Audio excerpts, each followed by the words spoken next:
Each generation has had a blue cartoon dog that has helped them through their childhood. Let me explain. Okay, so first of all, we have Huckleberry Hound from the Huckleberry Hound Show. The show began in the 1950s and is the first blue dog in the series. And then we have Blue from Blue's Clues, and this started in the late 90s and is still pretty popular today. But what I want to talk to you about is the TV show Bluey. Now, Bluey originated in Australia and first aired in 2018. Even though that's not seemingly too long ago, it has become very popular worldwide. Originating in Australia, it has hit markets like the UK and USA and is very popular, like one of the #1 TV shows today for families and preschoolers. You may ask, what is the show about?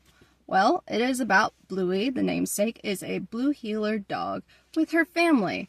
Her family consists of her sister, Bingo, and her dad, who is Bandit, and Chili, her mom.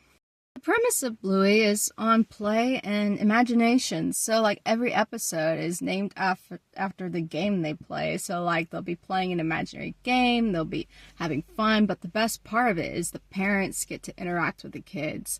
That the dad stays at home and watches his girls, and they have a great time interacting. And it's awesome because it's an example to people who didn't have good parental role models. They get to watch Bandit interact with the kids so well. Also, the mom works outside of the house during the day and comes back, but she's still part of the family, and people find this very relatable today. Whenever this show became very popular on ABC, Australian Broadcasting Company, other markets wanted to take it up. So Disney bought the streaming rights, that's why it's on Disney Plus. And BBC Studios also purchased the marketing and campaigning rights to Bluey. Now, this is interesting because BBC Studios, which is British Broadcasting Company, is British, and the show is Australian, so this makes an international campaign around the world. There are some good things about a British and Australian, two different companies coming together and collaborating on this material. BBC Studios has had many other successful TV shows they have marketed and done campaigns for, such as Dancing with the Stars and others, but the communication between them, since they're both low context countries, which means they don't use subtle clues to try to communicate, they are very straightforward. The communication has gone really well, and BBC Studios has done a really good job campaigning Bluey around the world. Additionally, the UK ranks 71 out of 100 on the Corruption Perception Index scale, which is pretty good for that country. So BBC Studios is well trusted around the world. So thinking about BBC Studios, how can they make sure that their campaign is relatable to everyone watching and those outside of their perceived audiences, their primary audience, of course, being preschoolers and those little ones as well? So first of all, their primary audience should be families, more specifically preschool children, because that's what the show is geared towards. But additionally, there is a growing fan base of parents and Gen Z, younger adults and teenagers who have been fascinated by this show and expressed their interests online and social media.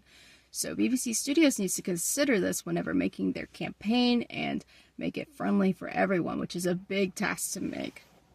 So how did BBC Studios do this? Well, currently it's still an ongoing process, but they have specifically an increased borrowing budget of $764 million as of 2024.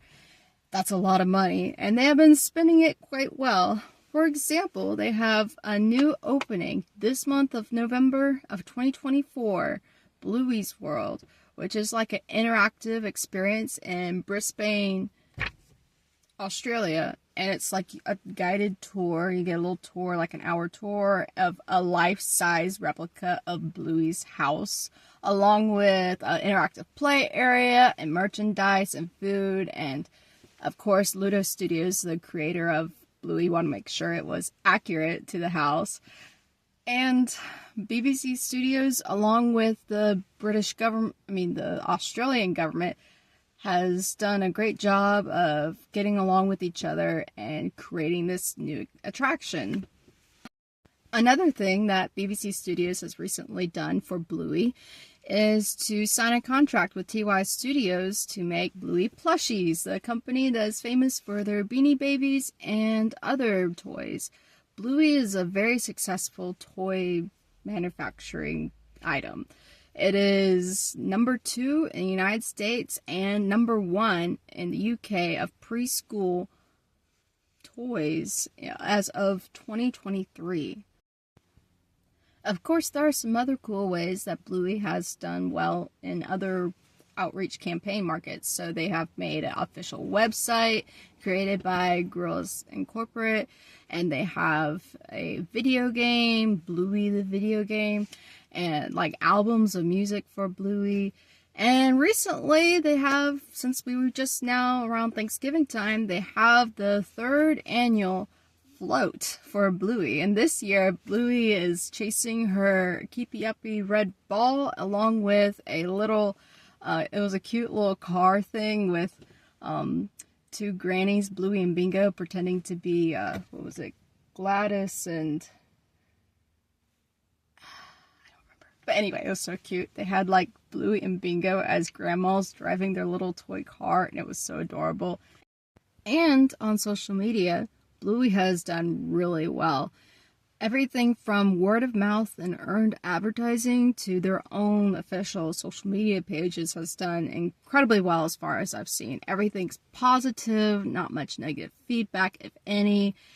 It is well loved on social media. For example, their following numbers on their official pages. Their official Instagram pages has 1.3 million followers. Facebook has 2.6 million followers. YouTube has 9 million subscribers. Twitter, X, has 147,000 followers.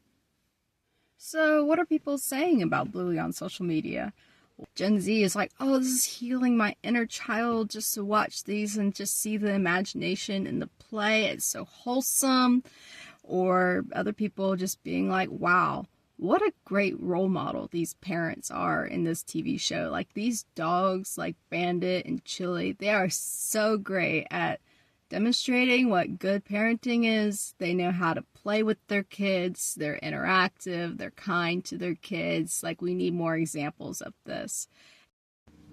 So, what are some things that we can learn from this PR case study and this marketing campaign from BBC Studios advertising an Australian kids family TV show? Some important notes to consider for a public relations specialist when looking at this case study can include some of the following.